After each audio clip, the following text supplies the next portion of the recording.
Today I'm going to teach you how to play Washed by Elevation Worship in any key. Because I want you to play the song in any key, I'll be using the number system. If the number system is new to you, I'll have charts on the screen showing each song key and what the numbers are for that key. So for example, if you wanted to play the song in the key of G, when I play a 5, you would play a D. If you wanted to play the song in the key of C, which is what I'll be demonstrating in because it's easiest for beginners, then when I play 5, you would play a G. Throughout this video, I'll have a chord chart displayed in the key of C. This chord chart is linked in the description and also includes a number chart that you can use if you're playing in any other key. If you don't have the numbers of your key memorized, you may want to take a second to jot down the notes of the numbers that correspond to the key that you're in. I'll be using my Ableton Worship Keys template, which has a grand piano, pad, octave piano, and synth, which will all be displayed on the screen, and you'll see them being adjusted as I move the knobs on my MIDI keyboard. If you like the sound of these tones or want to see how it works, I'll have my Worship Keys template linked in the description below. Alright, without further ado, let's get into it. Washed in the water, washed in the blood, I'm as good as new.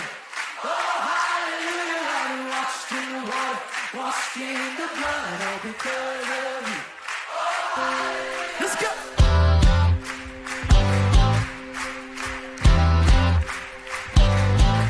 And unclean, sin was stained on me, and shame was running deep. But love was spilled on Calvary. Oh, hallelujah, I'm clean. And God, can it be? I'm ransomed and redeemed, and standing in your victory. Oh, hallelujah, I'm washed in the water, washed in the blood, I'm as good as new. Oh, hallelujah, I'm washed in the water, washed in the blood.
Newer to worship piano and want to fast track your learning, I just launched a brand new worship piano online course. This course takes you through all of the concepts you need to go from beginner to on a worship team fast and simple. Click here to check that out.